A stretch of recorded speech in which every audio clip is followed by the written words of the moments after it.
ദൈവത്തിൻ്റെ അതിപരിശുദ്ധ നാമം വാഴ്ത്തപ്പെടുമാറാകട്ടെ.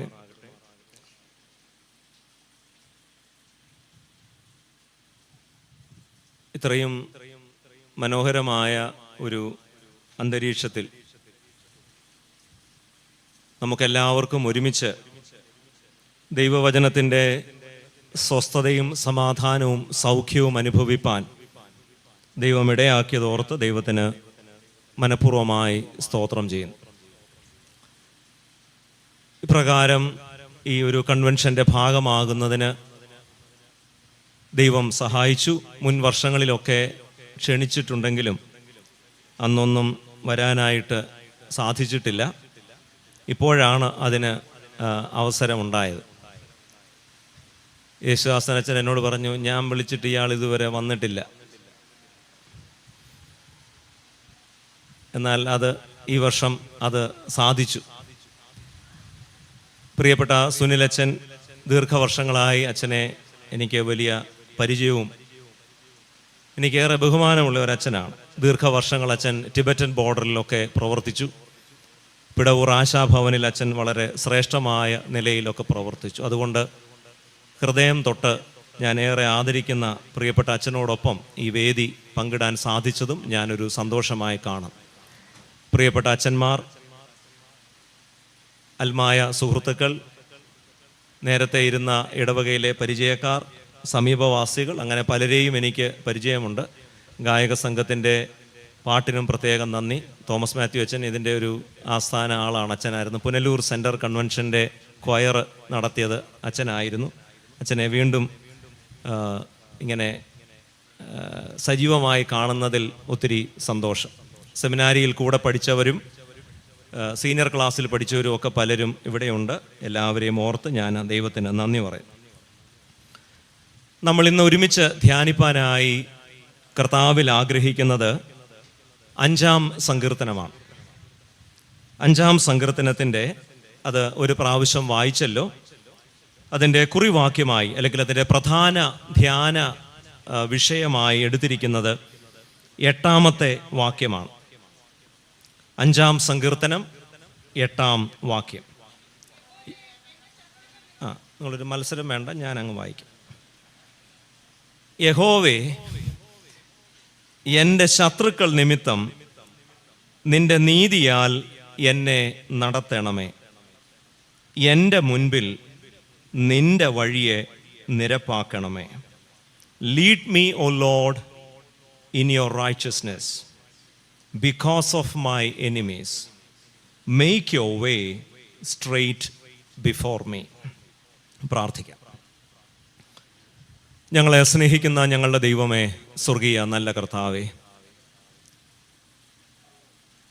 ഞങ്ങൾക്കെല്ലാവർക്കും ഒരുമിച്ച് ജീവൻ നൽകുന്നതും ജീവിപ്പിക്കുന്നതുമായ നിന്റെ സത്യവചനം അത് ധ്യാനിപ്പാനും നിന്നെ സ്തുതിച്ചുകൊണ്ട് പാട്ടുകൾ പാടുവാനും ഞങ്ങൾക്ക് വേണ്ടിയും ഞങ്ങളുടെ പ്രിയപ്പെട്ടവർക്ക് വേണ്ടിയും ഈ ദേശത്തിനു വേണ്ടിയും ദൈവസന്നിധിയിൽ മധ്യസ്ഥത അണപ്പാനും ഞങ്ങൾക്ക് തന്ന ഈ ഭാഗ്യകരമായ പദവിക്കായി ഞങ്ങൾ നിന്നെ സ്തുതിക്കുന്നു. പ്രിയ കർത്താവേ, നിന്റെ വചനം അത് ഹൃദയപൂർവം ശ്രദ്ധിപ്പാനും ഹൃദയപൂർവം അനുസരിപ്പാനും അനുസരിക്കുന്നവർക്കുള്ള അനുഗ്രഹം പ്രാപിപ്പാനും ഞങ്ങൾക്കെല്ലാവർക്കും സഹായിക്കണമേ. യേശുവിൻ്റെ നാമത്തിൽ പ്രാർത്ഥിക്കുന്നത് കരുണയോടെ കേൾക്കണമേ. ആമേൻ. 5-ാം സങ്കീർത്തനം, അതിൽ 12 വാക്യങ്ങളാണുള്ളത്. അത് മുഴുവനായി വായിക്കുക, ധ്യാനിക്കുക പ്രായോഗികമായി എളുപ്പമല്ല. എന്നാൽ ഏതാണ്ട് ഈ 5-ാം സങ്കീർത്തനത്തിൻ്റെ മുഴുവൻ സാരാംശവും 8-ാമത്തെ വാക്യത്തോട് ചേർന്ന് ധ്യാനിക്കാൻ കഴിയുമെന്നാണ് ഞാൻ പ്രതീക്ഷിക്കുന്നത്. 5-ാം സങ്കീർത്തനത്തെ നമുക്ക് ഒറ്റ വാക്കിൽ വിശേഷിപ്പിച്ചാൽ പ്രഭാത ജാഗരണം എന്ന് വിളിക്കാം. ദാവീദ് പ്രഭാതത്തിൽ ചെയ്യുന്ന ഒരു പ്രാർത്ഥനയാണ് 5-ാം സങ്കീർത്തനം. ഒരു ദിവസം ആരംഭിക്കാൻ, ഒരു ദിവസത്തിൻ്റെ സാധ്യതകളിലേക്കും വെല്ലുവിളികളിലേക്കും പ്രവേശിക്കുന്നതിന് മുൻപ് പ്രാർത്ഥിക്കാൻ ഏറ്റവും സഹായകരമായ ഒരു സങ്കീർത്തനമായ ആയതുകൊണ്ടാണ് ഇതിനെ പ്രഭാത ജാഗരണമെന്ന് വിശേഷിപ്പിക്കാനായി കഴിയുന്നത്. 3-ാമത്തെ വാക്യത്തിൽ ഞാൻ പറഞ്ഞത് നമുക്ക് കാണാൻ കഴിയും. യഹോവേ, രാവിലെ എൻ്റെ പ്രാർത്ഥന കേൾക്കണമേ, രാവിലെ ഞാൻ നിനക്കായി ഒരുക്കി കാത്തിരിക്കുന്നു. 8-ാമത്തെ വാക്യം നമുക്കതിലേക്ക് നമ്മുടെ ശ്രദ്ധ കേന്ദ്രീകരിക്കാം. യഹോവേ, എൻ്റെ ശത്രുക്കൾ നിമിത്തം നിന്റെ നീതിയാൽ എന്നെ നടത്തണമേ, എൻ്റെ മുൻപിൽ നിന്റെ വഴിയെ നിരപ്പാക്കണമേ. 2 ചെറിയ ചിന്തകളാണ് ഞാൻ പങ്കുവയ്ക്കാൻ ആഗ്രഹിക്കുന്നത്. 3 കൂടുതൽ പറഞ്ഞാൽ സുനിലച്ഛനെ പോലുള്ളവർ മറന്നു പോകാൻ സാധ്യതയുണ്ട്. 4 പോയിന്റ് ഓർത്തിരിക്കാൻ സാധിക്കില്ല എന്ന് അച്ഛൻ തന്നെ തെളിയിച്ചു കഴിഞ്ഞു. അപ്പോൾ അതുകൊണ്ട് അച്ഛനെ പോലുള്ളവരെ കൂടെ ബഹുമാനത്തിൽ എടുത്തുകൊണ്ട് ഒരു 2 പോയിന്റ്. ഈ ശത്രുക്കൾ എന്ന വാക്ക് നമുക്കൊക്കെ ഇഷ്ടമുള്ള വാക്കും സ്ഥാനത്തും അസ്ഥാനത്തും നമ്മൾ ഉപയോഗിക്കുന്ന ഒന്നുമാണ്. ഒരു ചോദ്യം, ഇവിടെ ഇരിക്കുന്ന നിങ്ങളെ കണ്ടാൽ അങ്ങനെ തോന്നില്ലെങ്കിലും എൻ്റെ വിചാരം അത്യാവശ്യം എല്ലാവർക്കും ശത്രുക്കളുണ്ട്, അല്ലേ? ശത്രുക്കൾ ഇല്ലാത്ത ആരെങ്കിലും ഉണ്ടോ? അവരെ ഒന്ന് ആദരിക്കാൻ വേണ്ടിയാ. ആരെങ്കിലും ഉണ്ടോ ശത്രുക്കൾ? എനിക്കൊരു ശത്രുവുമില്ല എന്ന് അറിയാവുന്ന ആരെങ്കിലും ഉണ്ടോ?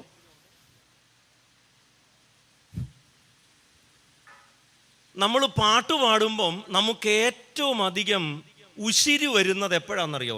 ശത്രുക്കൾ മുൻപാകെ. അപ്പോൾ ശത്രു എന്നൊക്കെ പറയുമ്പോൾ നമുക്കങ്ങ് ഭയങ്കര ആവേശമാണ്. ആരെയൊക്കെയോ മനസ്സിൽ കണ്ടുകൊണ്ടാണ് നമ്മളത് പാടുന്നത്. അപ്പം എൻ്റെ ചോദ്യം, നിങ്ങൾക്ക് ശത്രുക്കളുണ്ടോ?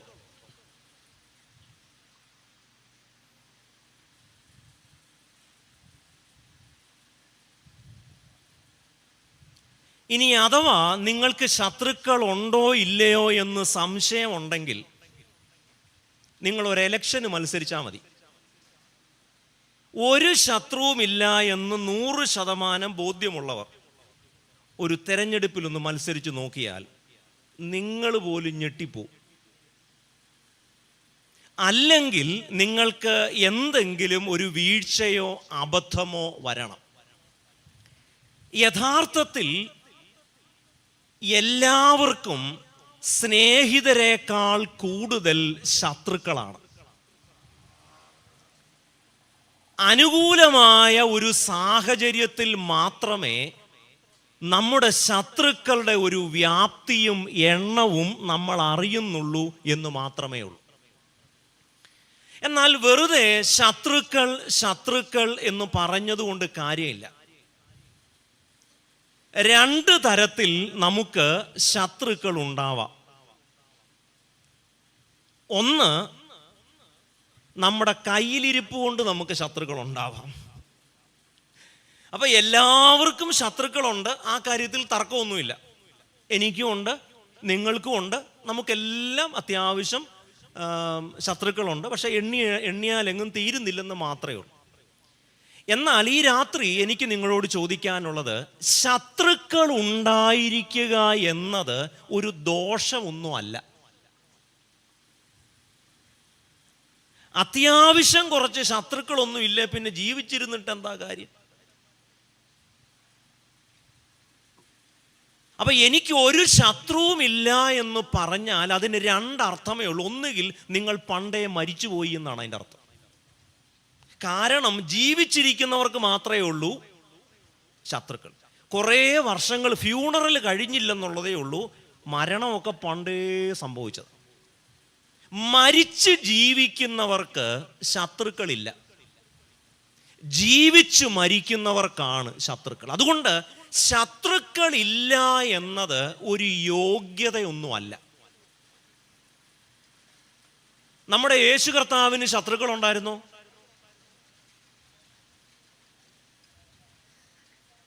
യേശുവിൻ്റെ അത്രയും ശത്രുക്കൾ ഉണ്ടായിരുന്ന വേറെ മനുഷ്യരും വല്ലതും ഉണ്ടോ? അപ്പോൾ ചോദ്യം ശത്രുക്കൾ ഉണ്ടോ ഇല്ലയോ എന്നതല്ല, നമ്മുടെ ശത്രുക്കൾ നമ്മുടെ ശത്രുക്കളായത് എന്തുകൊണ്ടാണ്. അപ്പോൾ രണ്ട് സാധ്യതകളാണ് നമ്മളെ ശത്രുക്കളെ സമ്പാദിക്കാൻ കാരണമാകുന്നത്. ഒന്നുകിൽ നമ്മുടെ കയ്യിലിരിപ്പ് ശരിയല്ലാത്തത് കൊണ്ട് കിട്ടിയ ശത്രുക്കളാണ്.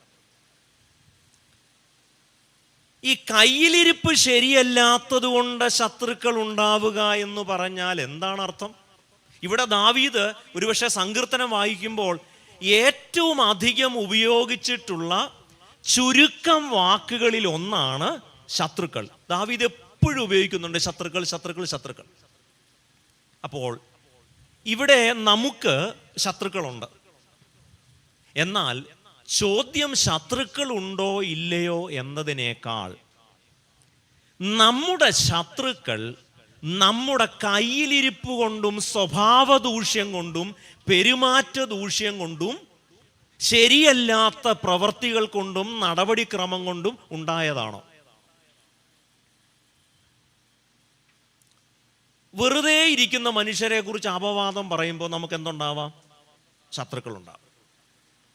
പള്ളിയിൽ ഗ്രൂപ്പിസം കളിച്ചാൽ എന്തുണ്ടാവാം? ശത്രുക്കളുണ്ടാവാം. ഏതെങ്കിലും ഒരു പ്രത്യേക സ്ഥാനത്തെത്താൻ വേണ്ടി കുത്തിത്തിരിപ്പുണ്ടാക്കിയാൽ എന്തുണ്ടാവാം? ശത്രുക്കളുണ്ടാവാം, അല്ലേ? അപ്പോൾ ശത്രുക്കൾ നമുക്കുള്ളത് നമ്മുടെ പെരുമാറ്റം കൊണ്ടും നമ്മുടെ സ്വഭാവം കൊണ്ടും നമ്മുടെ കയ്യിലിരിപ്പ് കൊണ്ടും ഉണ്ടായതാണോ?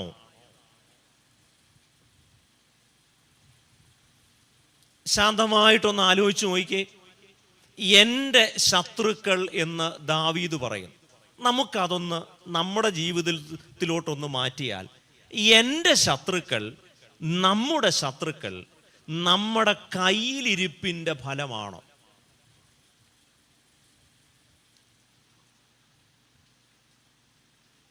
അതിനൊരു തീരുമാനമായ നമുക്ക് അടുത്തതിലോട്ട് പോവാം.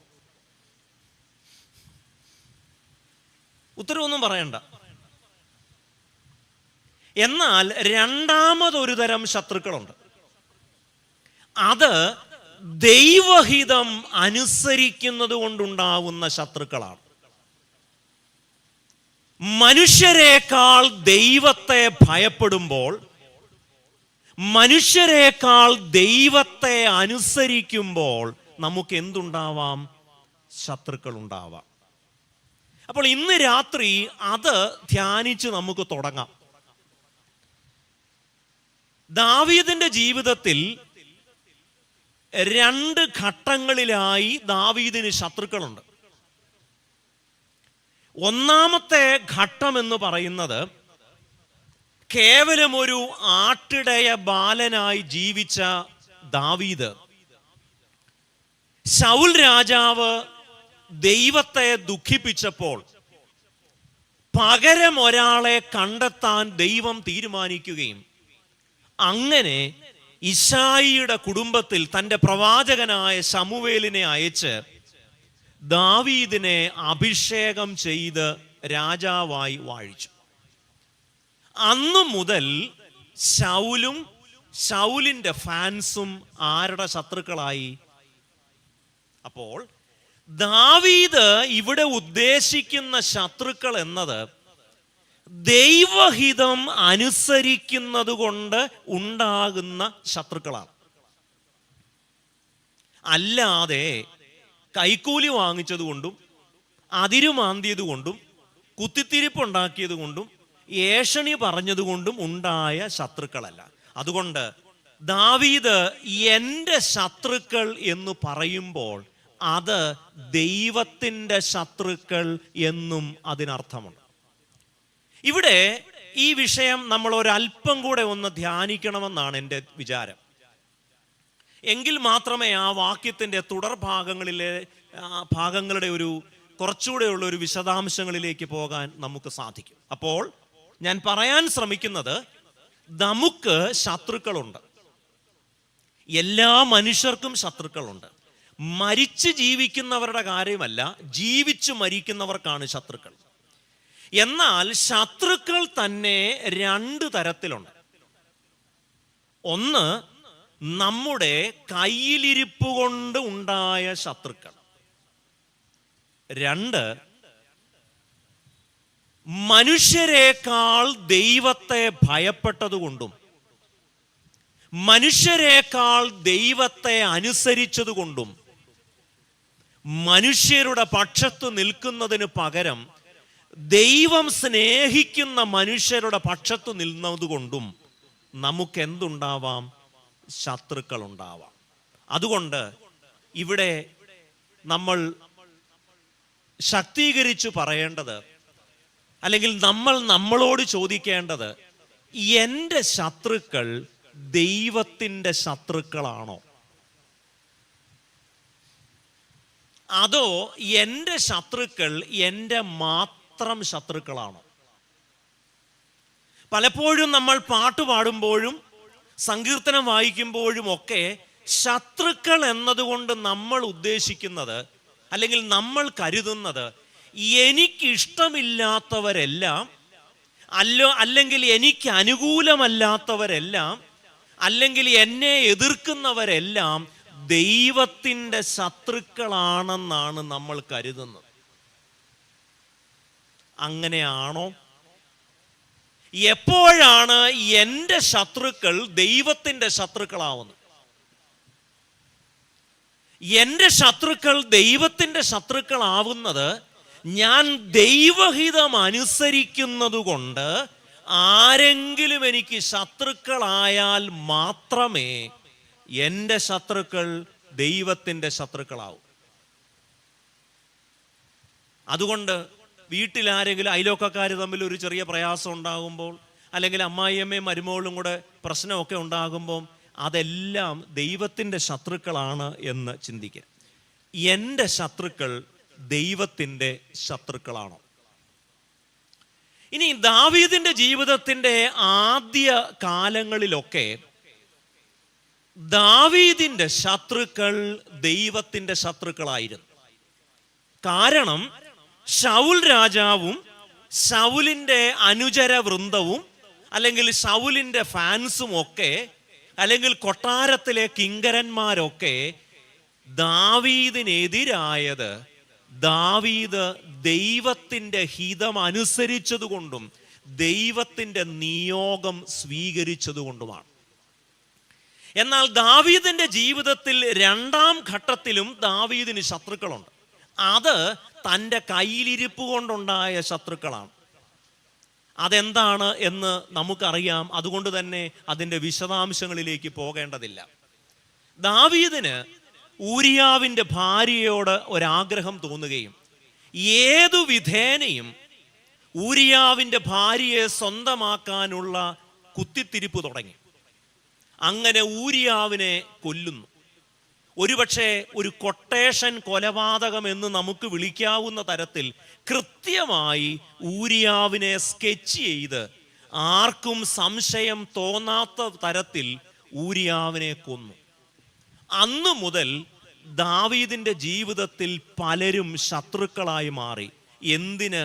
ഈ രഹസ്യമറിയാവുന്ന യോവാബ് ഉൾപ്പെടെ. അപ്പോൾ ദൈവത്തിൻ്റെ ഹിതം അനുസരിച്ചപ്പോൾ ദാവീദിനു ശൗലിനെ പോലെയുള്ളവർ ശത്രുക്കളായിരുന്നു. അന്ന് ദാവീദിന്റെ ശത്രുക്കൾ ദൈവത്തിൻ്റെ ശത്രുക്കളായിരുന്നു. കാരണം അവരൊക്കെ ശത്രുക്കളായത് ദാവീദ് അവരെ ശത്രുക്കളാക്കിയതല്ല. ദൈവത്തെ ഭയപ്പെട്ടു, ദൈവത്തെ അനുസരിച്ചു. എന്നാൽ ദാവീദിന്റെ ജീവിതത്തിൻ്റെ തുടർന്നുള്ള സന്ദർഭങ്ങളിൽ ദാവീദിനുണ്ടായ ശത്രുക്കൾ ദൈവഹിതം അനുസരിച്ചതുകൊണ്ടല്ല, ദൈവഹിതത്തിനെതിര് നിന്നതുകൊണ്ടും ദൈവത്തെ മറുത്ത് ജീവിച്ചതുകൊണ്ടും ഉണ്ടായ ശത്രുക്കളാണ്. അപ്പോൾ ഇവിടെ വേദഭാഗത്തിലേക്ക് നമ്മൾ മടങ്ങി വരുമ്പോൾ ദാവീദ് പറയുന്നു, എൻ്റെ ശത്രുക്കൾ നിമിത്തം നിന്റെ നീതിയാൽ എന്നെ നടത്തണമേ. അപ്പോൾ യഹോവയോടാണ് ദാവീദിന്റെ പ്രഭാത സങ്കീർത്തനമാണ്, ദാവീദ് പ്രഭാതത്തിൽ ചെയ്യുന്ന ജാഗരണമാണ്. എന്തുകൊണ്ടാണ് ഇങ്ങനെ ഒരു പ്രാർത്ഥന ദാവീദ് പ്രഭാതത്തിൽ ചെയ്യുന്നത്? കാരണം ഓരോ ദിവസവും ദാവീദിനെ സംബന്ധിച്ചിടത്തോളം ഒരു പേടി സ്വപ്നമാണ്. തന്നെ അകപ്പെടുത്താൻ, തന്നെ അപായപ്പെടുത്താൻ ശൗലും ശൗലിന്റെ പടയാളികളും ശൗലിന്റെ കിങ്കരന്മാരുമൊക്കെ വട്ടം ചുറ്റി നടക്കുകയാണ്. ഇരയ്ക്കു ചുറ്റും കഴുകൻ വട്ടമിട്ട് പറക്കുന്നത് പോലെ തൻ്റെ പ്രാണനെ കൊത്തിപ്പറിക്കാൻ വട്ടമിട്ട് പറക്കുന്ന കഴുകൻ കൂട്ടങ്ങളെ കണ്ട് ദാവീദ് പറയാണ്, യഹോവേ, എൻ്റെ ശത്രുക്കൾ നിമിത്തം, എൻ്റെ ശത്രുക്കളെ ദൈവസന്നിധിയിൽ അവതരിപ്പിക്കാൻ ദാവീദിന് ലഭിക്കുന്ന ധൈര്യം, പ്രാഗൽഭ്യം എന്ന് പറയുന്നത്, നമ്മളും ഒക്കെ പ്രാർത്ഥിക്കുമ്പോൾ പറയും, കർത്താവേ, എൻ്റെ ശത്രുക്കളെ കൈകാര്യം ചെയ്യണം. എങ്ങനെയാ കൈകാര്യം ചെയ്യുന്നത്? നമ്മൾ ഉണ്ടാക്കിയ ശത്രുക്കളല്ലേ. ഇന്ന ഇന്ന ഇന്ന ആളുകളാണ് എൻ്റെ ശത്രുക്കളെന്ന് പേരു പറഞ്ഞ് എല്ലാ ദിവസവും രാവിലെ ജാഗരണം ചെയ്യണമെങ്കിൽ നമ്മൾ പേരു പറയുന്ന ശത്രുക്കൾ, നമ്മൾ പേരു പറഞ്ഞ ദൈവസന്നിധിയിൽ സംരക്ഷണത്തിനായി യാചിക്കുമ്പോൾ ആ ശത്രുക്കളൊക്കെ ദൈവത്തിൻ്റെ ശത്രുക്കളായിരിക്കണം. കാരണം ഞാൻ ദൈവത്തെ അനുസരിക്കുന്നത് കൊണ്ടും ഞാൻ ദൈവത്തെ മനുഷ്യരെക്കാൾ ഭയപ്പെടുന്നത് കൊണ്ടും എനിക്ക് ശത്രുക്കൾ ഉണ്ടായാൽ നമുക്ക് ധൈര്യമായി നമ്മുടെ ശത്രുക്കളുടെ ലിസ്റ്റ് ദൈവം മുമ്പാകെ പറയാം. അല്ലാതെ നമ്മുടെ കയ്യിലിരിപ്പ് കൊണ്ടും പ്രവൃത്തി ദോഷം കൊണ്ടും കൂട്ടിക്കുടുപ്പ് കൊണ്ടും ഏഷണി കൊണ്ടും കുത്തിത്തിരിപ്പ് കൊണ്ടും പള്ളിയിലെ ഗ്രൂപ്പിസം കൊണ്ടും ഉണ്ടായ ശത്രുക്കളൊന്നും അതെൻ്റെ മാത്രം ശത്രുക്കളാ. അതാരുടെ ശത്രുക്കളല്ല, ദൈവത്തിൻ്റെ ശത്രുക്കളല്ല. അതുകൊണ്ട് ദാവീദ് പറയുന്നു, നിന്റെ നീതിയാൽ എന്നെ നടത്തണമേ. ഒന്നാമത്, തൻ്റെ ചുറ്റിലും ഇത്രയധികം ശത്രുക്കൾ വർദ്ധിക്കുമ്പോൾ ദാവീദിന്റെ പ്രാർത്ഥന നിന്റെ നീതി. ഒരുപക്ഷെ ഏതൊരു ദൈവ പൈതലിനും ആഗ്രഹിക്കാവുന്ന ഒരു പ്രാർത്ഥനാ വിഷയമാണ് നിന്റെ നീതി. പലപ്പോഴും നമ്മൾ പ്രാർത്ഥിക്കുമ്പോൾ നമ്മൾ ആഗ്രഹിക്കുന്നത് നമ്മുടേതായ ചില നീതിയാണ്. ദാവീദ് ഇവിടെ നിന്റെ നീതി എന്ന് ഉദ്ദേശിക്കുന്നത് എന്താണ്? ഈ നിന്റെ നീതി, യുവർ റൈച്ചസ്നെസ്. അപ്പൊ അവിടെ ദാവീദ് പ്രാർത്ഥിക്കുന്നത്, lead me O Lord in your righteousness, നിന്റെ നീതി. ദൈവത്തിൻ്റെ നീതി എന്നത് ദൈവത്തിൻ്റെ സ്വഭാവത്തെ വെളിപ്പെടുത്തുന്നതാണ്.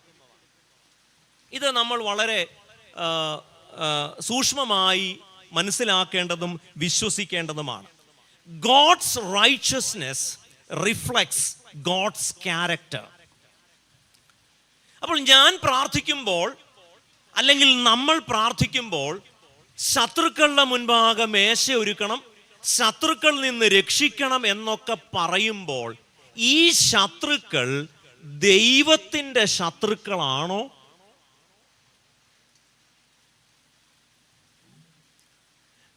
അതോടൊപ്പം ഞാൻ ദൈവത്തിൻ്റെ നീതിക്കായി പ്രാർത്ഥിക്കുമ്പോൾ എനിക്കിഷ്ടമില്ലാത്തവരും എന്നോട് ശത്രുതയുണ്ടെന്ന് എനിക്ക് തോന്നുന്നവരും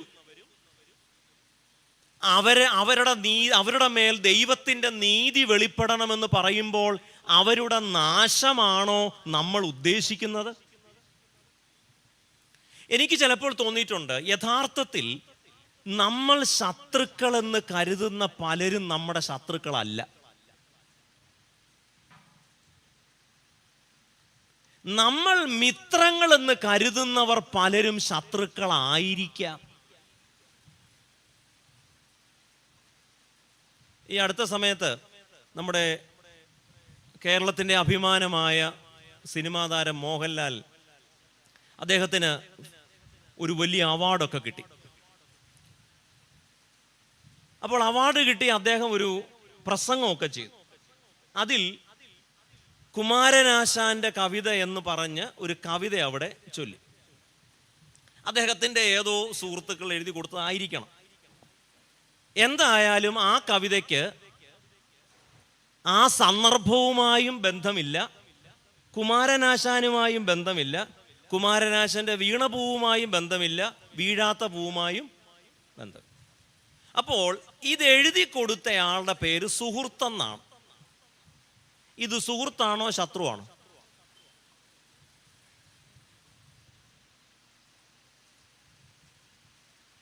ഭാഗ്യസ്മരണീയനായ നമ്മുടെ അത്തനേഷ്യസ് തിരുമേനി തമാശ രൂപേണ പറയുന്ന ഒരു കാര്യമുണ്ട്. എൻ്റെ കർത്താവേ,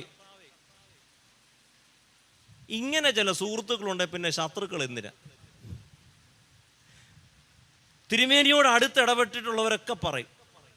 വേറെ ഒരു പ്രാർത്ഥനയുണ്ട്, കർത്താവേ, എൻ്റെ ശത്രുക്കളിൽ നിന്ന് എന്നെ നീ രക്ഷിക്കണ്ട, കാരണം എനിക്കറിയാം എൻ്റെ ശത്രുക്കൾ, എൻ്റെ സുഹൃത്തുക്കളിൽ നിന്ന് എന്നെ രക്ഷിക്കണം. അപ്പോൾ നമ്മൾ നമ്മുടെ ശത്രുക്കളുടെ മുൻപിൽ നീതി വെളിപ്പെടണമെന്നാണ് നമ്മൾ ആഗ്രഹിക്കുന്നത്. എന്നാൽ ദൈവത്തിൻ്റെ നീതിക്കായി നമ്മൾ പ്രാർത്ഥിക്കുമ്പോൾ നമ്മൾ ദൈവത്തിൻ്റെ നീതി എന്ന് ഉദ്ദേശിക്കുന്നത് ദൈവത്തിൻ്റെ നീതിയാണോ എന്നെങ്ങനെ അറിയാം? അതിനുള്ള സൂത്രമാണ് ഞാൻ പറഞ്ഞത്. ദൈവത്തിൻ്റെ സ്വഭാവത്തിന് ചേരാത്തതല്ല ദൈവത്തിൻ്റെ നീതി. God's righteousness reflects God's character. ഇവിടെ ദാവീദ് തൻ്റെ ശത്രുക്കളെ കുറിച്ച് പറയുന്നുണ്ട്. എനിക്ക് രണ്ട് തരത്തിലുള്ള നീതിയുണ്ട്. ഒന്ന് ദൈവത്തിൻ്റെ നീതിയുണ്ട്, രണ്ട് പ്രതികാര നീതിയുണ്ട്. എന്നാൽ തൻ്റെ ശത്രുക്കളുടെ ഒരു നീതിയുണ്ട്, റൈച്ചസ്നെസ് ഓഫ് മൈ എനിമീസ്. ദാവീദ് തൻ്റെ ശത്രുക്കളെ കുറിച്ച് പറയുമ്പോൾ 6 തരം മനുഷ്യരെ കുറിച്ചാണ് പറയുന്നത്. എനിക്ക് ഇഷ്ടമില്ലാത്തവരോ അല്ലെങ്കിൽ എന്നോട് എൻ്റെ അഭിപ്രായത്തോട് യോജിക്കാത്തവരോ അല്ല എൻ്റെ ശത്രുക്കൾ. ദൈവം വെറുക്കുന്ന, ദൈവത്തിന് ഇഷ്ടമില്ലാത്തവരാണ് എൻ്റെ ശത്രുക്കൾ. എനിക്കിഷ്ടമില്ലാത്തവരല്ല, ദൈവത്തിന് ഇഷ്ടമില്ലാത്തവരാണ് എൻ്റെ ശത്രുക്കൾ. ദാവീദ് 6 തരം മനുഷ്യരെ കുറിച്ച് അവിടെ പറയുന്നുണ്ട്. അവിടെ ആദ്യം പറയുന്നത് യഹോവയ്ക്ക് ആരോട് ഇഷ്ടമില്ല? 4-ാമത്തെ വാക്യത്തിൽ പറയുന്നുണ്ട്, നീ ദുഷ്ടതയിൽ പ്രസാദിക്കുന്ന ദൈവമല്ല. For you are not a God who delights in wickedness. ദുഷ്ടതയിൽ സന്തോഷിക്കുന്നയാളല്ല ദൈവം. രണ്ടാമത് അവിടെ പറയുന്നു 5-ാമത്തെ വാക്യത്തിൽ, അഹങ്കാരികൾ നിന്റെ സന്നിധിയിൽ നിൽക്കില്ല. അപ്പോൾ യഹോവയ്ക്ക് വെറുപ്പുള്ളവർ ആരൊക്കെയാണ്? ദുഷ്ടത പ്രവർത്തിക്കുന്നവർ. 2, അഹങ്കാരികൾ. 5-ാം അധ്യായത്തിന്റെ വീണ്ടും അവിടെ പറയുന്നുണ്ട്, നീതികേട് പ്രവർത്തിക്കുന്നവർ. 4, ഭോഷ്ക് പറയുന്നവർ. 5, രക്തപാതകം ചെയ്യുന്നവർ. 6, ചതിയന്മാർ. അപ്പോൾ ദാവീദ് കേവലം തൻ്റെ ഇഷ്ടാനിഷ്ടങ്ങളുടെ അടിസ്ഥാനത്തിലല്ല മനുഷ്യരെ ശത്രുക്കളായും സുഹൃത്തുക്കളായും കാണുന്നത്. ഇവിടെ പറയുന്നു 6 തരം മനുഷ്യർ, അല്ലെങ്കിൽ 6 രീതിയിൽ ജീവിക്കുന്ന മനുഷ്യർ, അവർ യഹോവയ്ക്ക് വെറുപ്പുള്ളവരാണ്. ആരൊക്കെയാണ്? ദുഷ്ടത പ്രവർത്തിക്കുന്നവർ, അഹങ്കാരികൾ, നീതികേട് പ്രവർത്തിക്കുന്നവർ, ഭോഷ്ക് പറയുന്നവർ, രക്തപാതകമുള്ളവർ അല്ലെങ്കിൽ രക്തപാതകം ചെയ്യുന്നവർ, ചതിവുള്ളവർ.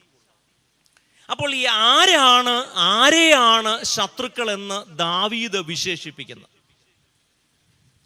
പലപ്പോഴും നമ്മുടെ ഒരു അനുദിന ജീവിതത്തിൽ നമ്മളോട് യോജിക്കാത്തവരോടും നമ്മുടെ അഭിപ്രായങ്ങളോട് ചേർന്ന് നിൽക്കാത്തവരുമൊക്കെ നമ്മുടെ ശത്രുക്കളുടെ പട്ടികയാണ്. എന്നാൽ ദാവീദിന് കൃത്യമായി ആരാണ് തൻ്റെ ശത്രുക്കൾ എന്ന് കൃത്യമായിട്ട് അറിയാം.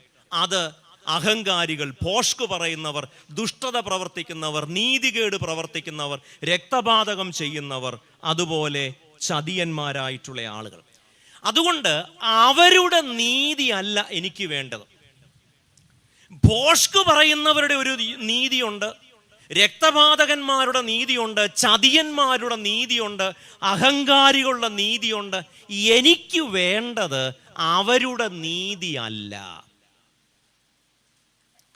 അപ്പോൾ ഒരു ദിവസം ആരംഭിക്കുമ്പോൾ, പ്രഭാതം ആരംഭിക്കുമ്പോൾ ദാവീദ് ദൈവസന്നിധിയിൽ ജാഗരണം ചെയ്യുകയാണ്. ദാവീദ് തൻ്റെ ശത്രുക്കളെ ഓരോരുത്തരെയായി പേര് പറഞ്ഞല്ല ദാവീദ് ശത്രുക്കളെ കുറിച്ച് പറയുന്നത്. യഹോവയ്ക്ക് അറുപ്പായവർ, യഹോവ വെറുക്കുന്നവർ, യഹോവയ്ക്ക് ഇഷ്ടമില്ലാത്തവർ, യഹോവയോട് മറുതലിക്കുന്നവർ.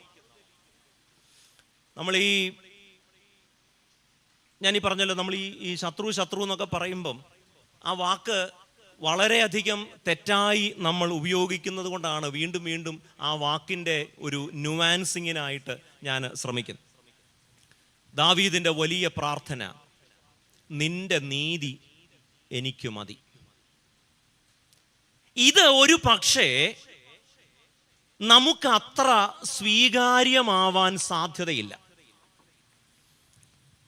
നമുക്ക് വേണ്ടത് നമ്മുടെ നീതിയാണ്.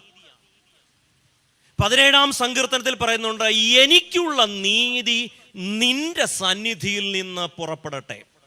ഒരു ദൈവ പൈതൽ പ്രാർത്ഥിക്കേണ്ടത്, ശത്രുക്കൾ വർദ്ധിക്കുമ്പോൾ, രക്തപാതകൻ, ഈ POC വേദപുസ്തകത്തിൽ കഴിഞ്ഞ ദിവസം ഞാൻ ഞങ്ങളുടെ പുനലൂർ രൂപതയിലുള്ള ബിഷപ്പിനെ കാണാൻ പോയപ്പോൾ അദ്ദേഹം എനിക്കൊരു POC വേദപുസ്തകം തന്നു. ഒരുപക്ഷെ ഞാൻ അല്ലാത്തത് വായിച്ചിട്ട് നന്നാവുന്നില്ല എന്ന് കണ്ടതുകൊണ്ടായിരിക്കാം ഇനിയും POC വേദപുസ്തകം എനിക്ക് തന്നു. അപ്പം ഞാൻ വെറുതെ ഈ 5-ാം സങ്കീർത്തനം പ്രസംഗത്തിന് വേണ്ടി ധ്യാനിച്ചപ്പോൾ ഞാൻ വെറുതെ POC ബൈബിൾ ഒന്ന് നോക്കി.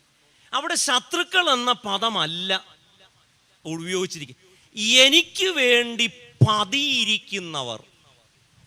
അതൊരു നല്ല പ്രയോഗമായിട്ട് എനിക്ക് തോന്നി. അതായത് എൻ്റെ നാശം ആഗ്രഹിക്കുന്ന മനുഷ്യർ, എനിക്ക് വേണ്ടി പതിയിരിക്കുന്നവർ, അവരാരാണ്? ദാവീദിന് കൃത്യമായി അറിയാം, അത് ശൗലും ശൗലിനെ ചുറ്റിപ്പറ്റി നിൽക്കുന്ന ആളുകളാണ്. എന്തുകൊണ്ടാണ് ശൗലിന് ദാവീദിനോട് ഇത്ര വിരോധം? ദാവീദ് എന്തെങ്കിലും ചെയ്തിട്ടല്ല, തന്നെ രാജസ്ഥാനത്ത് നിന്ന് മാറ്റി പകരം ദാവീദിനെ വാഴിക്കാൻ ദൈവം ആഗ്രഹിക്കുന്നു. അതുകൊണ്ട് ദൈവത്തിൻ്റെ ആഗ്രഹങ്ങൾ, ദൈവത്തിൻ്റെ പദ്ധതികൾ, ദൈവത്തിൻ്റെ സ്വപ്നങ്ങൾ, അതിന് എതിര് നിൽക്കുന്നവർ നമ്മൾ ദൈവഹിതത്തെ അനുസരിക്കുമ്പോൾ നമുക്കെതിരായി വരാം. അതുകൊണ്ടാണ് POC ബൈബിളിൽ പറയുന്നത്, എനിക്ക് വേണ്ടി പതിയിരിക്കുന്നവർ. അതുകൊണ്ട് എന്താണ് ഒരു ദൈവ പൈതലിൻ്റെ പ്രാർത്ഥന? ഒറ്റ കാര്യമുള്ളൂ, എനിക്ക് എൻ്റെ നീതി അല്ല വേണ്ടത്, എനിക്ക് നിൻ്റെ നീതി. ചില സമയത്തൊക്കെ നമുക്ക് വിഷമവും സങ്കടവും ഒക്കെ വരുന്ന സമയത്ത് ചിലപ്പോൾ നമ്മളെ വല്ലാതെ കരയിപ്പിക്കുകയും സങ്കടപ്പെടുത്തുകയൊക്കെ ചെയ്യുമ്പം നമ്മുടെ ഉള്ളിലുണ്ട്, ഇവൻ എങ്ങനെയെങ്കിലും ഒന്ന് ചാവണ്ട, കുറഞ്ഞ പക്ഷം തേങ്ങായെങ്കിലും ഒന്ന് തലയിലൊന്നും വീണ്, അത്രയൊക്കെ മതി, മരിക്കണമെന്ന്. അത്രയും ദുഷ്ടന്മാരൊന്നും അല്ല നമ്മൾ. ചില സമയത്ത് നമ്മൾ അങ്ങനെ ആഗ്രഹിച്ചിട്ടില്ലേ? നമ്മളെ വല്ലാതെ കരയിപ്പിക്കുന്നവർക്കും സങ്കടപ്പെടുത്തുന്നവർക്കും എന്തെങ്കിലുമൊക്കെ വരണമെന്ന് നമ്മൾ ആഗ്രഹിക്കത്തില്ലേ?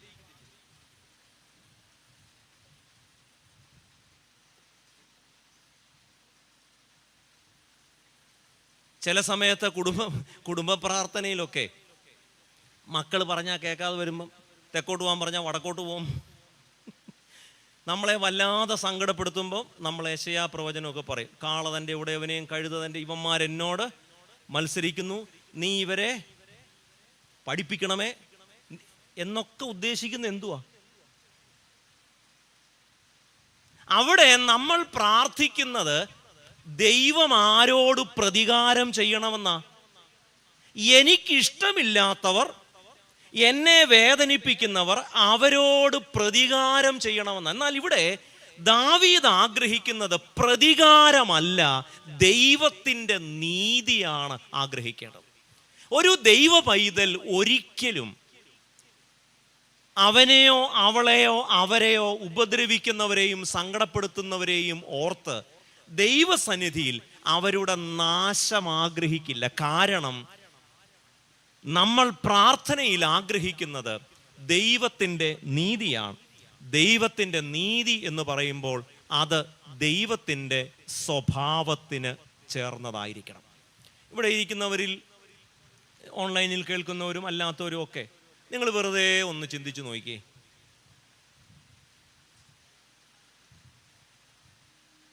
മരുമോൾക്ക് വേണ്ടി നമ്മൾ എന്താ പ്രാർത്ഥിച്ച്? ദൈവത്തിൻ്റെ നീതി വെളിപ്പെടണമെന്നാണോ? വെറുതെ ഒന്ന് ആലോചിച്ചാൽ മതി. അതുകൊണ്ട് പ്രഭാതത്തിൽ പ്രാർത്ഥിക്കേണ്ടത് ഒറ്റ കാര്യം, നിന്റെ നീതി.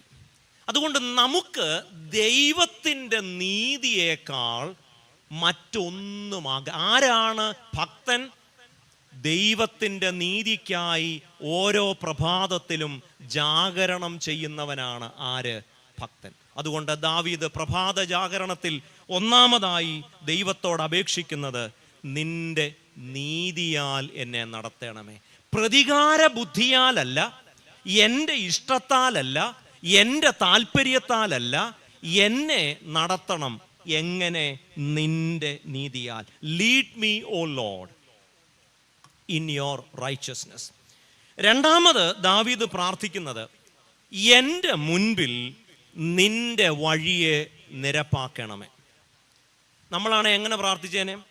നിന്റെ മുൻപിൽ എൻ്റെ വഴിയെ നിരപ്പാക്കണം. അപ്പോൾ രണ്ടാമത് ദാവീദ് പ്രഭാതത്തിൽ പ്രാർത്ഥിക്കുന്നത് നിന്റെ വഴി.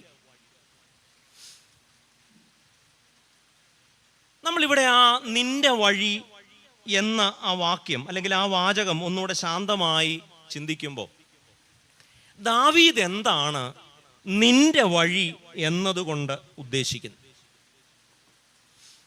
കാരണം ദാവീദ് ഇസ്രയേലിൻ്റെ രാജാവാകണമെന്ന് ദാവീദിൻ്റെ ആഗ്രഹമല്ല, അത് ദൈവത്തിൻ്റെ ആഗ്രഹമാണ്. ദൈവത്തിൻ്റെ ആഗ്രഹമാണ് ഇസ്രയേലിൻ്റെ രാജാവാകണം ഞാനെന്ന് ഉണ്ടെങ്കിൽ അതിനുള്ള വഴി ഒരുക്കേണ്ടതും നിരപ്പാക്കേണ്ടതും ഞാനല്ല.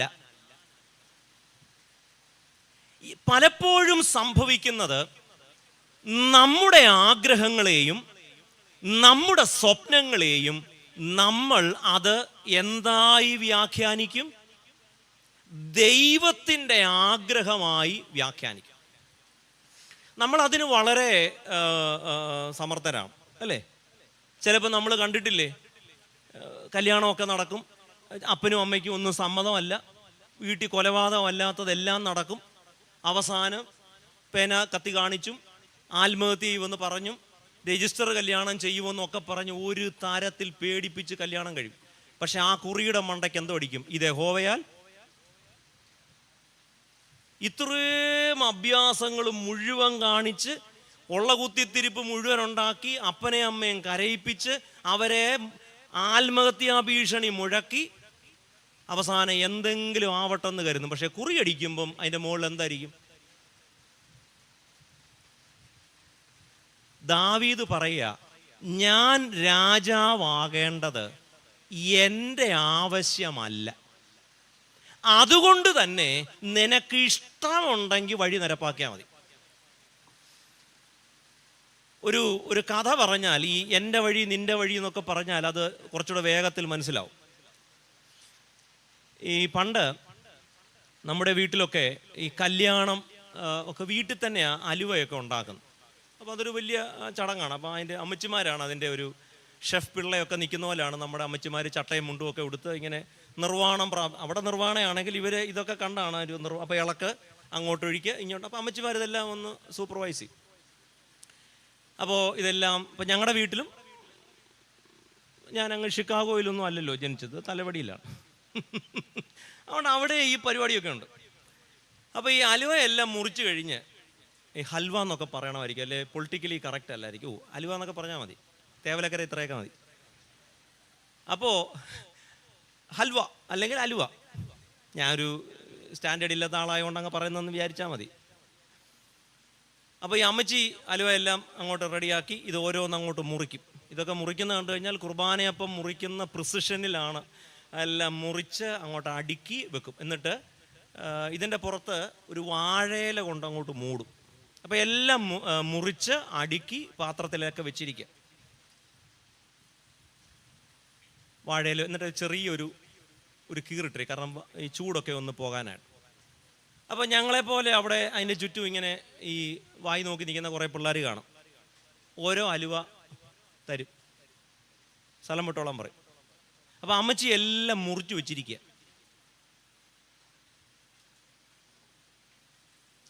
അടുക്കള കലവറയ്ക്കകത്തോട്ട് ഈ സൂത്രമൊക്കെ വെച്ച് പൂട്ടി ചട്ടയുടെ അല്ലല്ലോ, മുണ്ടിൻ്റെ ഇവിടോട്ട് ഈ സ്വർഗരാജ്യത്തിൻ്റെ താക്കോൽ അമ്മച്ചി ആ ജാടയിലാണ് ഈ താക്കോൽ ഇവിടെ വെക്കുന്നത്. അപ്പോൾ നമ്മളിങ്ങനെ പിന്നെ അവിടെ ഇവിടെയൊക്കെ കറങ്ങി നിൽക്കും. ചെറിയ അലുവൊക്കെ കിട്ടുമെന്ന് വിചാരിച്ച് നിൽക്കും, തരത്തില്ല. അപ്പോൾ ഇങ്ങനെ കുറച്ച് നേരമൊക്കെ കറങ്ങി നിൽക്കുമ്പോൾ ഞങ്ങളുടെ വല്യപ്പച്ചൻ അതുവഴി വരും. അപ്പോൾ കാരണവരാണ് വീട്ടിലെ.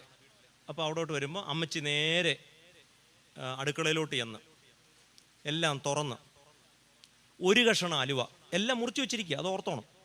എന്നിട്ട് അതിൽ ഒരു കഷ്ണം എടുത്ത് വന്നിട്ട് അപ്പച്ചൻ്റെ കയ്യിലോട്ട് കൊടുക്കുമ്പോൾ ചോദിക്കും, ഈ വലിപ്പത്തിൽ മുറിച്ചാൽ മതിയോ? അപ്പം അപ്പച്ചൻ അതെല്ലാം ഇങ്ങനെ എടുത്ത് നോക്കും,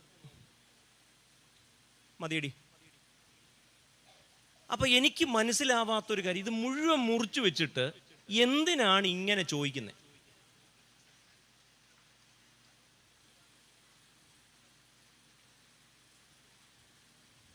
ഞങ്ങളുടെ അച്ഛന്മാരുടെ ട്രാൻസ്ഫറും അല്ല, എല്ലാം സെറ്റാക്കിയിട്ട്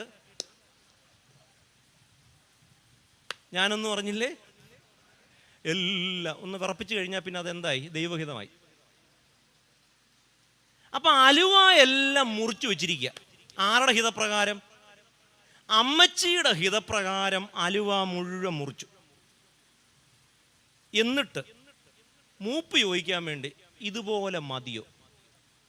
നമ്മളിൽ പലരും ദൈവഹിതം എല്ലാം ഒപ്പിച്ചു വെച്ചിട്ട് നമ്മൾ അവസാനം ചെന്നൊന്ന് ചോദിക്കും, അല്ലേ? ഞാൻ ഒരിക്കലും ഒരു പൊതുയോഗത്തിൽ, ഇനി ഇത് ലൈവ് ആയതുകൊണ്ട് ഇതിൻ്റെ കാനോനീയമാണോ എന്ന് അറിഞ്ഞുകൂടെ, ഒരു പൊതുയോഗത്തിൽ ഞാൻ പ്രാർത്ഥിച്ചില്ല, അല്ലാതെ അങ്ങ് തുടങ്ങാമെന്ന് വിചാരിച്ചു. അപ്പോൾ ഒരാളിനോട്, അച്ഛാ പ്രാർത്ഥിച്ചില്ല. ഞാൻ ചോദിച്ചു, എന്തിനാണ് പ്രാർത്ഥിക്കുന്നത്? നിങ്ങൾ ഇന്നലെ ഗ്രൂപ്പ് യോഗം കൂടി എല്ലാം തീരുമാനിച്ചില്ലേ, ഇനി ഇവിടെ പ്രാർത്ഥിച്ചാൽ എന്തോ കാര്യം? തലേ ദിവസം തന്നെ ഓരോ വീടുകളിലൊക്കെ കൂടി നാളത്തേക്കുള്ള ആളുകളെ എല്ലാം തിരഞ്ഞെടുത്തിട്ട് ഈ അച്ഛനെ കൊണ്ട് ഇങ്ങനെ പ്രാർത്ഥിപ്പിക്കുക, കർത്താവേ നിന്റെ ഹിതമൊക്കെ ഓൾറെഡി മുറിച്ചു വെച്ചിരിക്കുക, അലുവയല്ല. അപ്പൊ തലേ ദിവസം ഓരോ മേഖലയിൽ കൂടി നമ്മുടെ കുടുംബത്തിൽ നിന്ന് ഇന്നാരായിരിക്കണമെന്നെല്ലാം തീരുമാനിച്ചിട്ട് പള്ളി വന്നിട്ട് നിന്റെ ഹിതം, ഇതാരെ ഈ പറ്റിക്കുന്നേ? ദാവീദ് നിന്റെ വഴി എന്ന് പറഞ്ഞാൽ അതിനൊരൊറ്റ അർത്ഥമേ ഉള്ളൂ, അത് നിന്റെ വഴി എന്ന് മാത്രമാണ്. അതുകൊണ്ട് ദാവീദിന് നിന്റെ വഴി എന്നത് കൗശലം ഒളിപ്പിച്ച് കടത്താനുള്ള ഒരു സൂത്രമല്ല. അതുകൊണ്ട് ഇത് വളരെ ശ്രദ്ധിക്കണം, നിന്റെ ഹിതം നിന്റെ വഴി. അതുകൊണ്ട് ദാവീദ് പറയുന്നത്, ദാവീദിന് ഇസ്രയേലിന്റെ രാജാവാകാനുള്ള പ്രധാന തടസ്സം ശൗലാണ്. ദാവീദ് പറയുന്നു, എൻ്റെ വഴിയിൽ, എൻ്റെ നിയോഗ വഴിയിൽ ശൗൽ ഒരു തടസ്സമായി നിൽക്കുകയാണ്.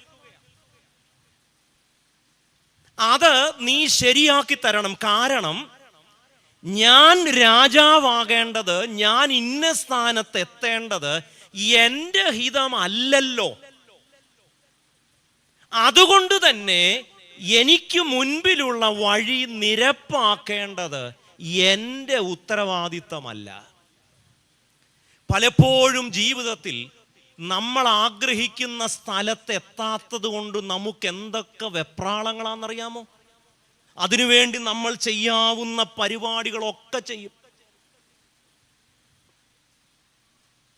മണ്ഡലകാലമൊക്കെ ആകുമ്പോൾ ഓരോ പള്ളിയിലും നമുക്ക് താല്പര്യമുള്ളവരെ നേരത്തെ നിർത്തും. എന്തിനു വേണ്ടിയാ?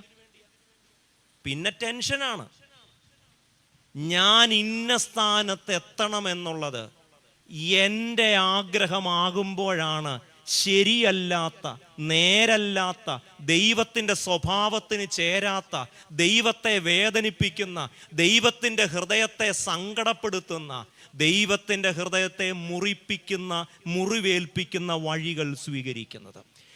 എൻ്റെ ആഗ്രഹം ദൈവത്തിൻ്റെ ആഗ്രഹമാണെങ്കിൽ അതിനുള്ള വഴി ഒരുക്കേണ്ടതും ആരുടെ ജോലിയാണ്? ദൈവത്തെ. അതുകൊണ്ടാണ് സങ്കീർത്തനക്കാരൻ പറയുന്നത്, എൻ്റെ മുൻപിൽ നിന്റെ വഴി. കാരണം ഞാൻ ഇസ്രയേലിൻ്റെ രാജസ്ഥാനത്ത് എത്തണമെന്നുള്ളത് എൻ്റെ ആഗ്രഹമല്ലല്ലോ. അതുകൊണ്ട് he's not asking for ratifying self made path. സ്വയം വെട്ടി, നമ്മൾ പറയത്തില്ലേ, സ്വയമായി വഴി വെട്ടി വന്നവർ. അത് ഒരു ആത്മീയ വിധത്തിൽ നോക്കിയാൽ അതൊരു നല്ല പ്രയോഗമാണെന്ന് എനിക്ക് തോന്നുന്നില്ല. അതൊരു വേറൊരു അതായത് വളരെയധികം കഠിനാധ്വാനം ചെയ്യുന്ന മനുഷ്യരെ കുറിച്ചാണ് നമ്മളത് ഉദ്ദേശിക്കുന്നത്. ഈ അടുത്ത സമയത്ത് കേരളത്തിലേറെ ചർച്ച ചെയ്യപ്പെട്ട ഒരു പുസ്തകമാണ് കമ്പിളികണ്ടത്തെ കൽഭരണികൾ. ഒരുപക്ഷെ നിങ്ങളതൊന്ന് വായിക്കുന്നത് നല്ലതായിരിക്കും. ഇടുക്കിയിലെ കമ്പിളികണ്ടം എന്ന് പറയുന്ന സ്ഥലത്തെ ഒരു സാധാരണ കുടുംബത്തിൽ ജനിച്ച ബാബു എന്ന മനുഷ്യൻ, ഇന്ന് അദ്ദേഹം ഫ്രാൻസിലെ ഒരു യൂണിവേഴ്സിറ്റിയിലെ അധ്യാപകനാണ്. അപ്പോൾ അദ്ദേഹത്തിൻ്റെ ജീവിത വഴികളെക്കുറിച്ചാണ് അദ്ദേഹം പറയുന്നത്. അപ്പോൾ തിരിഞ്ഞു നോക്കുമ്പോൾ അദ്ദേഹം പറയുന്നൊരു കാര്യമുണ്ട്, ഞാനൊരു പൊട്ടിയ കൽഭരണിയാണ്. ഈ കൽഭരണിയിൽ ആരൊക്കെയോ വെള്ളം നിറച്ചതുകൊണ്ടാണ് ഞാൻ ഇന്ന് സ്വാദിഷ്ടമായ ഒരു വീഞ്ഞായി മാറിയത്. അതുകൊണ്ട് ജീവിതത്തിൽ ഏതെങ്കിലുമൊക്കെ സ്ഥാനത്ത് എത്തണമെന്ന് ആഗ്രഹിക്കുന്നെങ്കിൽ സ്വന്തമായി അതിനുള്ള കുരുട്ടു വഴികൾ, എളുപ്പ വഴികൾ, കുറുക്കു വഴികൾ വെട്ടുന്നത് എപ്പോഴാണെന്നറിയാമോ? ആ സ്ഥാനത്തെത്തേണ്ടത് എൻ്റെ ആവശ്യമായി മാറുമ്പോഴാണ്. ഏതെങ്കിലും ഒരു സ്ഥാനത്ത് ഞാൻ എത്തണമെന്ന് ദൈവം ആഗ്രഹിക്കുന്നില്ലെങ്കിൽ പിന്നെ നമുക്കെന്താ പ്രശ്നം? അതുകൊണ്ട് ദാവീദിന്റെ പ്രാർത്ഥന, തന്നെ കഴുകനെ പോലെ വേട്ടയാടുന്ന ഇരപിടിയന്മാരായ കഴുകന്മാരെ പോലെയുള്ള ശത്രുക്കൾ തൻ്റെ മുൻപാകെ വട്ടമിട്ട് പറക്കുമ്പോൾ, പതിയിരിക്കുമ്പോൾ ദാവീദ് പറയുന്നു, എൻ്റെ വഴിയൊന്നും വേണ്ട, നിന്റെ വഴി മതി. കാരണം ഇസ്രയേലിൻ്റെ രാജസ്ഥാനത്ത് എത്തേണ്ടത് എൻ്റെ ആഗ്രഹമോ എൻ്റെ സ്വപ്നമോ അല്ല.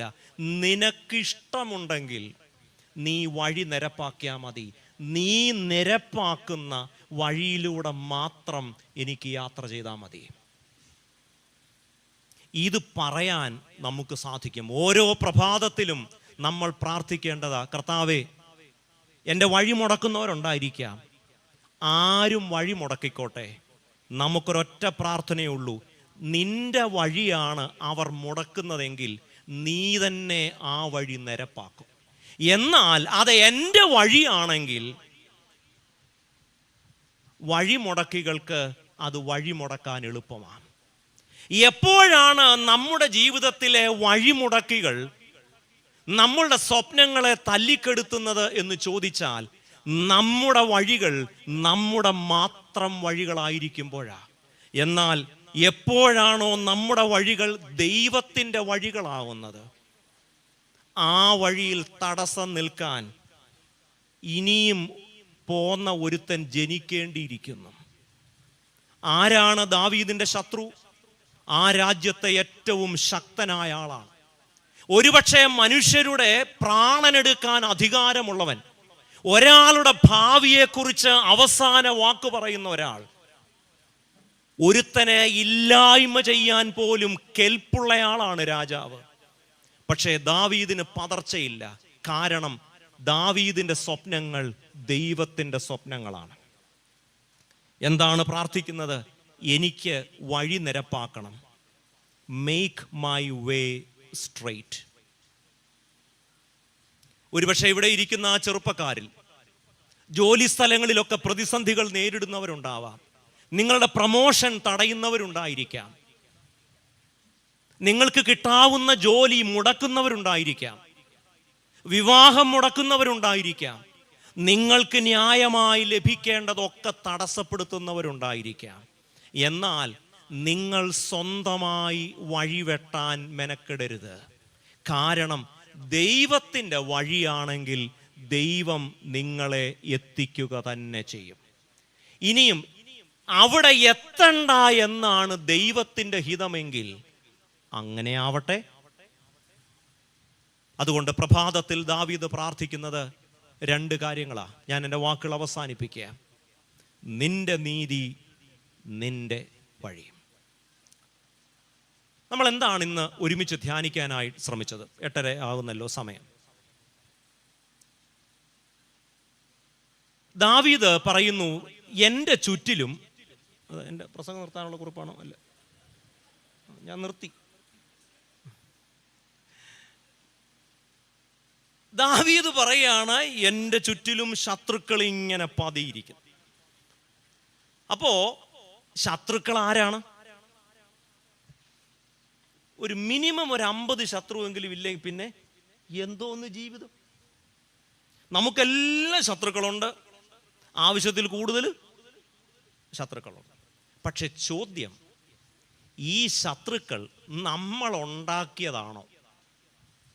എങ്ങനെ നമ്മുടെ കയ്യിലിരിപ്പ് കൊണ്ടുണ്ടായതാണോ? അതോ ദൈവത്തെ അനുസരിച്ചത് കൊണ്ട് നമുക്ക് ലഭിച്ച ശത്രുക്കളാണോ? ദൈവഹിതം അനുസരിക്കുന്നത് കൊണ്ടും മനുഷ്യരെക്കാൾ ദൈവത്തെ ഭയപ്പെടുന്നത് കൊണ്ടും നമുക്ക് ശത്രുക്കൾ ഉണ്ടാകുമ്പോൾ ഒരു കാര്യത്തിൽ നമുക്ക് സന്തോഷിക്കാം. ശത്രുക്കൾ ഉണ്ടായതിലല്ല, എൻ്റെ പ്രതിയോഗികൾ ദൈവത്തിൻ്റെ പ്രതിയോഗികളാണ്. കാരണം ഈ പ്രതിയോഗികൾ എൻ്റെ കയ്യിലിരിപ്പ് കൊണ്ടുണ്ടായ പ്രതിയോഗികളല്ല, ദൈവത്തെ അനുസരിച്ചതുകൊണ്ടും ദൈവത്തെ ഭയപ്പെട്ടതുകൊണ്ടും ദൈവഹിതം അനുസരിച്ചതുകൊണ്ടും ഉണ്ടായ ശത്രുക്കളാണ്. അതുകൊണ്ട് ദാവീദ് പറയുന്നു, എൻ്റെ ശത്രുക്കൾ എത്ര പെരുകിയിരിക്കുന്നു. ദാവീദ് പ്രഭാതത്തിൽ പ്രാർത്ഥിക്കുന്നത് 2 കാര്യങ്ങളാണ്. ഒന്ന്, നിന്റെ നീതി വെളിപ്പെടണം. നമുക്കിഷ്ടമില്ലാത്തവരും നമ്മളെ ഉപദ്രവിക്കുന്നവരും പാരവെക്കുന്നവരും കാലുവാരുന്നവരും ഒക്കെ കാണും. അതൊക്കെ അതിൻ്റെ വഴിക്ക് നടക്കട്ടെ. നമ്മുടെ പ്രാർത്ഥന അവരുടെ മേൽ തീക്കനൽ കുന്നിക്കണമെന്നല്ല, അവരെ നശിപ്പിക്കണമെന്നല്ല. നിന്റെ നീതി മതി. ദൈവത്തിൻ്റെ നീതി ദൈവത്തിൻ്റെ സ്വഭാവത്തിന് ചേർന്നതാണ്. അതുകൊണ്ട് എന്തായിരിക്കണം? ശത്രുക്കൾ പെരുകുമ്പോൾ, പ്രതിയോഗികൾ വർദ്ധിക്കുമ്പോൾ നമ്മുടെ പ്രാർത്ഥന ഒന്ന് മാത്രമാണ്, അവരുടെ നാശമല്ല, മറിച്ച് ദൈവത്തിൻ്റെ നീതി. രണ്ടാമത്തെ ദാവീദിന്റെ പ്രാർത്ഥന, എൻ്റെ മുൻപിൽ നിന്റെ വഴിയെ നിരപ്പാക്കണം. ദാവീദിന് സ്വന്തം വഴികളൊന്നുമില്ല. ഇസ്രയേലിൻ്റെ രാജസ്ഥാനത്ത് ദാവീദ് എത്തണമെന്നുള്ളത് ദൈവത്തിൻ്റെ വഴിയാണ്. നിങ്ങളുടെ സ്വപ്നങ്ങളിലേക്ക് നിങ്ങൾ നടക്കുമ്പോൾ, ജോലിയാവട്ടെ, പ്രമോഷൻ ആവട്ടെ, ബിസിനസ് ആവട്ടെ, എന്തുമാവട്ടെ, ആ സ്വപ്നം അത് ദൈവത്തിൻ്റെ സ്വപ്നമാണെങ്കിൽ നിങ്ങൾ നിങ്ങളുടേതായ വഴി വെട്ടാൻ മെനക്കെടേണ്ട. ദൈവഹിതമാണെങ്കിൽ ദൈവം വഴിവെട്ടുക തന്നെ ചെയ്യും. അതുകൊണ്ട് ദൈവഹിതമാണെങ്കിൽ ദൈവം തന്നെ വഴിവെട്ടും. നമ്മളാരും വഴിവെട്ടാൻ നിൽക്കണ്ട. എപ്പോഴാണ് നമ്മൾ കുറുക്കു വഴികളും എളുപ്പ വഴികളും സ്വീകരിക്കുന്നത്? നമ്മുടെ സ്വപ്നങ്ങൾ നമ്മുടെ മാത്രം സ്വപ്നങ്ങളാകുമ്പോഴാണ്. എന്നാൽ ദൈവത്തിൻ്റെ സ്വപ്നങ്ങളാകുമ്പോൾ അത് നടപ്പിലാക്കാനും അത് പൂർത്തിയാക്കാനും അത് നിവൃത്തി വരുത്തുവാനും ഉള്ള ഉത്തരവാദിത്വം ദൈവമാണ്. അതുകൊണ്ട് ദൈവത്തിൻ്റെ വഴി ആഗ്രഹിക്കുക. 2 വിഷയങ്ങളാണ്. ഒന്ന്, നിന്റെ നീതി. 2, ദൈവത്തിൻ്റെ വഴി. കണ്ണുകളടയ്ക്കാൻ പ്രാർത്ഥിക്കാം. നിന്റെ ഹിതം പോലെ എന്നെ നിത്യം നടത്തിയിടണമേ. എൻ്റെ ഹിതം പോലെയല്ലേ എൻ പിതാവേ, എന്നെ ഹോവേ, നിന്റെ ഹിതം പോലെ എന്നെ നിത്യം നടത്തിയിടണമേ. ശാന്തമായി ഏതാനും നിമിഷങ്ങൾ നമുക്ക് ദൈവസന്നിധിയിൽ മൗനമായി നമ്മെ തന്നെ ദൈവസന്നിധിയിൽ സമർപ്പിക്കാം. പ്രിയ കർത്താവേ, ഞങ്ങൾക്ക് ഒരുപക്ഷെ സ്നേഹിതരെക്കാൾ കൂടുതൽ ശത്രുക്കളായിരിക്കാം. എന്നാൽ ഞങ്ങളുടെ ജീവിതത്തിൽ ഞങ്ങൾക്കുള്ള ശത്രുക്കൾ ഞങ്ങളുടെ തെറ്റായ ജീവിതക്രമം കൊണ്ട് ഞങ്ങൾക്കുണ്ടായതാണോ? ഞങ്ങളുടെ സ്വഭാവ ദൂഷ്യം കൊണ്ടും കയ്യിലിരിപ്പ് കൊണ്ടും ഞങ്ങൾക്ക് ലഭിച്ച ശത്രുക്കളാണോ? അതോ ദൈവത്തെ അനുസരിച്ചതുകൊണ്ടും മനുഷ്യരെക്കാൾ ദൈവത്തെ ബഹുമാനിച്ചതുകൊണ്ടും ഞങ്ങൾക്കുണ്ടായ ശത്രുക്കളാണോ? ഞങ്ങളുടെ ശത്രുക്കൾ ഞങ്ങളുടെ മാത്രം ശത്രുക്കളാണോ? അതോ ഞങ്ങളുടെ ശത്രുക്കൾ ദൈവത്തിന്റെ ശത്രുക്കളാണോ? പ്രിയ കർത്താവേ, ഓരോ പ്രഭാതത്തിലും ഞങ്ങൾ തിരുസന്നിധിയിൽ ജാഗരണം ചെയ്യുമ്പോൾ ഞങ്ങളുടെ ചുറ്റിലും പതിയിരിക്കുന്നതായ മനുഷ്യരെ കുറിച്ച് ഞങ്ങൾ അറിയുന്നു. അതിൽ നീതികേട് പ്രവർത്തിക്കുന്നവരുണ്ടാവാം, ദുഷ്ടത പ്രവർത്തിക്കുന്നവരുണ്ടാവാം, ചതിയന്മാരുണ്ടാവാം, രക്തപാതകമുള്ളവരുണ്ടാവാം. എന്നാൽ അങ്ങനെയുള്ള പതിയിരിക്കുന്ന മനുഷ്യരുടെ മധ്യത്തിൽ പ്രതികാരത്തിനായിട്ടല്ല, നിന്റെ നീതിക്കായി പ്രാർത്ഥിപ്പാൻ ഞങ്ങളെ നീ സഹായിക്കണമേ. പലപ്പോഴും കർത്താവേ, ശത്രുക്കൾ വർദ്ധിക്കുമ്പോൾ, ശത്രുക്കളുടേതായ ഉപദ്രവങ്ങൾ സഹിക്കാനാവാതെ വരുമ്പോൾ ഞങ്ങൾ പലപ്പോഴും ഞങ്ങളുടെ നീതി ആഗ്രഹിച്ച് പ്രാർത്ഥിച്ചു പോയിട്ടുണ്ട്. പലപ്പോഴും മറ്റുള്ളവരുടെ നാശം ഞങ്ങൾ ആഗ്രഹിച്ചിട്ടുണ്ട്. എന്നാൽ ദാവീദിനെ പോലെ ഞങ്ങളുടെ നീതിയല്ല, നിന്റെ നീതിക്കായി പ്രാർത്ഥിപ്പാൻ ഞങ്ങളെ തന്നെ സഹായിക്കണമേ. പ്രിയ കർത്താവേ, അകാരണമായി ഞങ്ങളെ ഉപദ്രവിക്കുന്നവരുണ്ടാവാം, യാതൊരു കാരണവുമില്ലാതെ ഞങ്ങളുടെ രക്തം ദാഹിക്കുന്നവരുണ്ടാവാം, ഞങ്ങളെ ചതിച്ചിട്ടുള്ളവരുണ്ടാവാം, ഞങ്ങളോട് നീതികേട് പ്രവർത്തിച്ചിട്ടുള്ളവരുണ്ടാവാം. പ്രിയ കർത്താവേ, എന്നാൽ അങ്ങനെയുള്ള ജീവിതാനുഭവങ്ങളുടെ മധ്യത്തിലൊക്കെ ദാവീദിനെ പോലെ നിന്റെ നീതിക്കായി പ്രാർത്ഥിപ്പാൻ ഞങ്ങളെ നീ സഹായിക്കണമേ. പ്രിയ കർത്താവേ, അതുപോലെ ഞങ്ങളുടെ മുൻപിൽ നിന്റെ വഴി നിരപ്പാക്കി ലഭിപ്പാൻ, അതിനുവേണ്ടി ആഗ്രഹിപ്പാൻ ഞങ്ങളെ അവിടുന്ന് സഹായിക്കണമേ എന്ന് പ്രാർത്ഥിക്കുന്നു. പ്രിയ കർത്താവേ, ഞങ്ങളുടെ സ്വപ്നങ്ങൾ, ഞങ്ങൾ ചില കാര്യങ്ങളൊക്കെ നേടുവാൻ ആഗ്രഹിക്കുമ്പോൾ അത് ദൈവത്തിന്റെ പദ്ധതി അല്ലെങ്കിൽ അതിന് വഴിമുടക്കുന്നവരെ ഓർത്ത് ഞങ്ങൾ ഭാരപ്പെടുന്നവരായിട്ടല്ല, ഞങ്ങളുടെ വഴിമുടക്കുകളെ ഓർത്ത് ഞങ്ങൾ ദുഃഖിക്കുന്നവരായിട്ടല്ല. ഞങ്ങൾ ഇന്നിടത്ത് എത്തണമെന്നുള്ളത്, ഞങ്ങളുടെ ജോലി, ഞങ്ങളുടെ വിവാഹം, ഞങ്ങളുടെ പ്രമോഷൻ, ഞങ്ങളുടെ ജോലി, ഞങ്ങളുടെ ബിസിനസ്, അങ്ങനെ ഞങ്ങളുടെ ജീവിതത്തിന്റെ ഞങ്ങളുടെ ആഗ്രഹങ്ങളും സ്വപ്നങ്ങളും ഒക്കെ അത് നിന്റെ ഹിതമാണെങ്കിൽ അതിനുള്ള വഴി നീ തന്നെ വെട്ടിത്തരുമല്ലോ. പ്രിയ കർത്താവേ, പലപ്പോഴും ഞങ്ങളുടെ സ്വപ്നങ്ങളിലേക്ക് എത്തുവാൻ സ്വന്തമായി വഴിവെട്ടി തളർന്നു പോയവരാണ് എന്ന് ഞങ്ങൾ സമ്മതിക്കുന്നു. ഇനി മേലാൽ ഞങ്ങളുടെ സ്വപ്നങ്ങളിലേക്ക് ഞങ്ങൾ സ്വന്തമായി വഴിവെട്ടുന്നവരല്ല, കുറുക്കു വഴികൾ സ്വീകരിക്കുന്നവരല്ല, എളുപ്പവഴികൾ സ്വീകരിക്കുന്നവരായിട്ടല്ല, മറിച്ച് നിന്റെ വഴിയിലൂടെ മാത്രം സഞ്ചരിപ്പാനും നീ ആഗ്രഹിക്കുന്നത് മാത്രം കാംക്ഷിപ്പാനും ഞങ്ങൾക്ക് ഓരോരുത്തർക്കും സഹായിക്കണമെന്ന് പ്രാർത്ഥിക്കുന്നു. ഓരോ പ്രഭാതത്തിലും ദാവീദിനെ പോലെ ജാഗരണം ചെയ്യുവാൻ ഞങ്ങളെ സഹായിക്കണം. നിന്റെ നീതി ആഗ്രഹിപ്പാൻ, നിന്റെ വഴി നിരപ്പാകുന്നതിന് വേണ്ടി കാത്തിരിപ്പാൻ ഞങ്ങൾക്ക് ഓരോരുത്തർക്കും അവിടുന്ന് സഹായിക്കണമെന്ന് പ്രാർത്ഥിക്കുന്നു. കർത്താവേ, ഈ ശബ്ദപരിധിക്കുള്ളിൽ വചനം കേൾക്കുന്നവർ, പലയിടങ്ങളിലായി നിന്ന് ഇന്ന് വചന ശുശ്രൂഷയിൽ പങ്കെടുത്തവർ, ആരെങ്കിലും തങ്ങളുടെ ജീവിതത്തിൽ ആരെങ്കിലും ഒക്കെ വഴിമുടക്കികളായിട്ടുണ്ടെങ്കിൽ അവരുടെ സ്വപ്നങ്ങളിലേക്കും അവരുടെ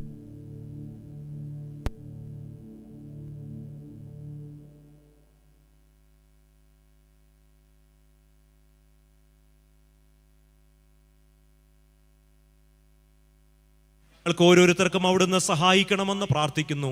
നീ വെട്ടുന്ന വഴിയിലൂടെ സഞ്ചരിപ്പാൻ, ഞങ്ങൾ സ്വന്തമായി വെട്ടുന്ന വഴിയിലൂടെയല്ല, ഞങ്ങൾ സൃഷ്ടിക്കുന്ന എളുപ്പ വഴികളിലൂടെയല്ല, നിന്റെ വഴികളിലൂടെ മാത്രം സഞ്ചരിപ്പാൻ, നിനക്കിഷ്ടമുള്ളത് മാത്രം ജീവിതത്തിൽ ആഗ്രഹിപ്പാൻ, നിനക്കിഷ്ടമില്ലാത്തതൊന്നും വേണ്ട എന്ന് വെപ്പാൻ ഞങ്ങൾക്ക് ഓരോരുത്തർക്കും അവിടുന്ന് സഹായിക്കണമേ. ദാവീദിനെ പോലെ ഓരോ പ്രഭാതത്തിലും ജാഗരണം ചെയ്യുവാനുള്ള ആത്മീയ പക്വത ഞങ്ങൾക്ക് ഓരോരുത്തർക്കും അവിടുന്ന് ദാനം ചെയ്യണം. വചന ശുശ്രൂഷയിൽ അവിടുന്ന് കൂടെ ഇരുന്നതിനാൽ സ്തോത്രം. ഇത് ശ്രദ്ധിച്ച നിന്റെ ജനത്തെ നീ വാഴ്ത്തണമേ. യേശുവിൻ്റെ നാമത്തിൽ പ്രാർത്ഥിക്കുന്നത് കരുണയോടെ കേൾക്കണമേ. ആമേൻ.